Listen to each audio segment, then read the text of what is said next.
Okay, I got two videos up on this. I kind of went over a lot of the stuff that we did. We installed the fuel system from Run It Performance. I ordered some countless parts from Modern Performance, would be like the hoses, the radiator cover, AGP turbo kit came from them. Um, we did a valve cover gasket. I have a giant list of stuff that was done here. So, we installed an AGP fork on this car and ACT clutch. We did the timing belt and water pump. We cleaned everything up around there. Like I'm saying, we did the fuel system with the AGP return. MAP Performance off of eBay is where I ordered the fuel rail. You can still get them there. I fixed up the e-brake inside because we had some problems with the floor. I do have videos on how to repair those because it actually separates there, so that's fixed.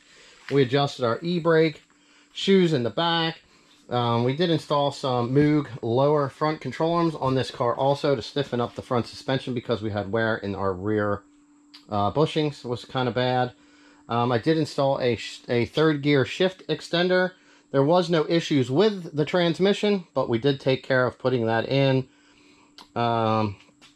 Got all the gauges here installed with the pods. They came from Modern Performance. Here's our two pod pillar. We got another gauge. We got to decide what we're going to put in there. We got the dual pod here in the middle, which kind of makes it easy to see and monitor the two most important things, which would be, your AFRs and your boost. So we got that stuff taken care of. We did install a front mount intercooler on this one. So we have a nice big, I think that's a CX Racing or an AGP, I'm not sure. Most of the AGPs have the insignia engraved into them, something like this.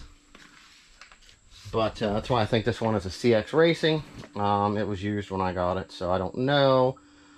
We had some small clicking in the one axle, so I just replaced that, and we've seen that the seal was, when we had it out, I ended up replacing the seal. So, you know what I mean?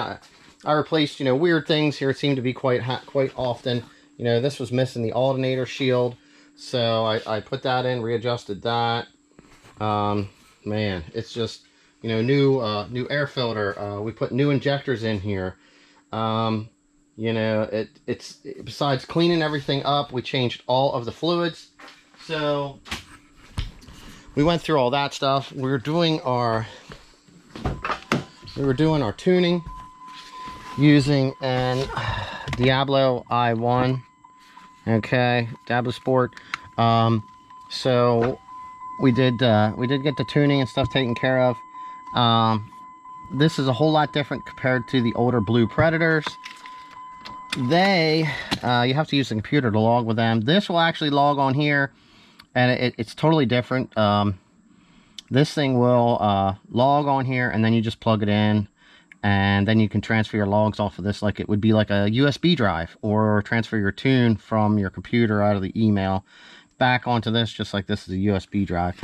You just have to set it up so that it opens it up and sees it like that. So it's a whole lot easier other than the boot up time on the device in comparison to the other one. I mean, the blue one, the Blue Predator, the big old Blue Predator, you'd plug into that and you could data log right onto the laptop, and it was there, it was done, it saved in 2 seconds.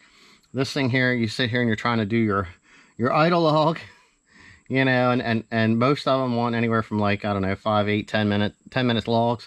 So you do that, and then you click to go out of it, and it takes just as long to save the log on that tuner, including like boot up time. It just 5 minutes later, it's like, insert here 5 minutes later, that little picture, and then your tune's actually finally uploaded. So I mean, this thing's, like I said, it's together, no problems. Right now it's at 40 miles, no issues. Driving through part of the tune, and everything is working pretty good. I'm going to basically, I got to do one little test drive on this car, and like I said, we still have to do some tuning yet, but let's see what kind of noise this thing makes when we go for a drive.